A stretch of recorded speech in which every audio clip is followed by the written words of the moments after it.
Assalamu alaikum wa rahmatullah. Aujourd'hui, on va voir le cours Anwa'u al-Af'ali. Anwa'u al-Af'ali qui signifie les différents types, les différentes catégories de verbes. Anwa'un, c'est le pluriel de naw'un qui signifie un type, une catégorie, un genre.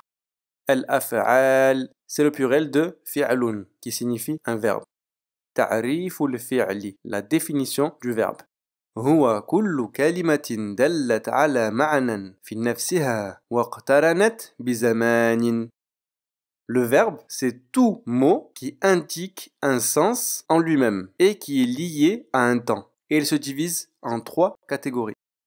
الفعل الماضي, الفعل المضارع et فعل الأمر. الفعل الماضي, qu'est-ce que c'est?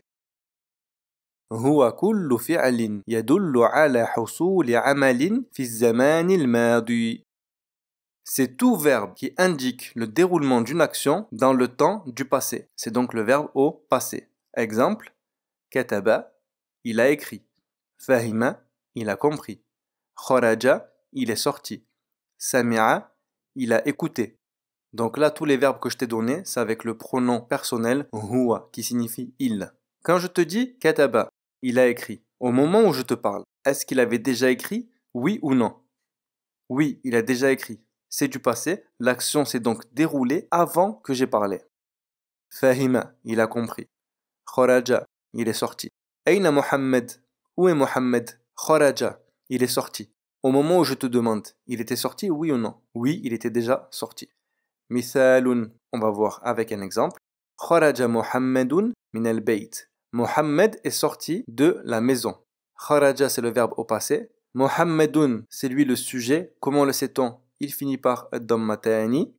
On l'appelle en arabe al-fa'il. Min al-bayt, min qui signifie de, al-bayt, la maison. Ensuite, al-fi'al al-mudari'. Qu'est-ce que c'est? هو كل فعل يدل على حصول عمل في الزمان الحاضر أو المستقبل. C'est tout verbe qui indique le déroulement d'une action dans le temps présent ou futur. Tu pourras donc traduire al-fi'l al-mudari' par le verbe au présent. Exemple, yaktubu, il écrit. Yafhamu, il comprend. Yakhruju, il sort. Yasma'u, il écoute. Pourquoi on dit fi zaman al-hadir, au moment présent? Si je te dis ماذا يفعل محمد, que fait Mohammed? Tu me réponds yaktubu Mohammed. Mohammed écrit. Au moment où je te pose la question, est-ce qu'il est en train d'écrire? Oui. Ça c'est pour al-hadir, le présent. Al-mustaqbal, qu'est-ce qui est visé? Si je te dis ماذا تفعل غدا, que fais-tu demain? Et que tu me réponds usafir, je voyage. Au moment où tu me dis je voyage, est-ce que tu es en train de voyager?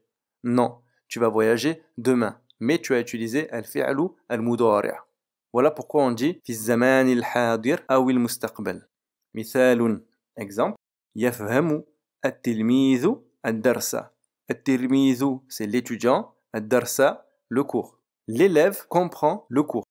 Alors, يفهم, il le comprend. التلميذ, c'est lui le sujet. الفاعل, comment le sait-on? Il finit par une dhamma. الدرس, qu'est-ce que c'est? C'est le complément d'objet. On l'appelle al-maf'oul bihi. L'étudiant comprend quoi? Le cours. Et comment sait-on que ad-darsa c'est le maf'oulun bihi? Car il finit par une fatha. Alors là, attention, je ne suis pas en train de te dire que le sujet et le complément d'objet terminent toujours par soit une dhamma, soit une fatha. Mais dans ce cas-là, oui. Troisième catégorie de verbes, fi'lul amr. Qu'est-ce que c'est? هو كل فعل يطلب به حصول شيء في الزمان المستقبل. C'est tout verbe par lequel on demande le déroulement d'une chose et à quel temps? Dans le temps futur. Exemple, ifham, comprend. Uktub, écrit. Ukhruj, sort. Isma', écoute. Donc tu l'as compris, c'est l'impératif. Alors pourquoi on dit fi zamanil mustaqbal? Si je te dis ukhruj, sors, au moment où j'ai parlé, est-ce que tu es sorti? Non, je t'ai demandé à travers ce verbe que se déroule une action. Et cette action, c'est que tu sortes. Donc tu ne peux pas sortir avant que je ne te l'ai demandé.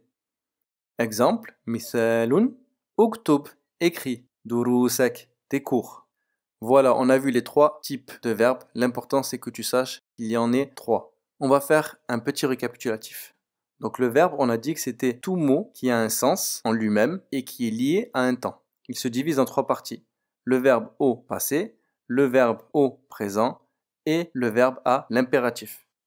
Qu'on appelle en arabe al-fi'l al-madi, al-fi'l al-mudari' et fi'l al-amr. Voilà, j'espère que ce petit cours t'a plu. N'hésite pas à laisser tes impressions dans les commentaires. N'hésite pas à mettre un pouce j'aime sur la vidéo et je te donne rendez-vous incha'Allah pour un prochain cours. Assalamu alaikum wa rahmatullah.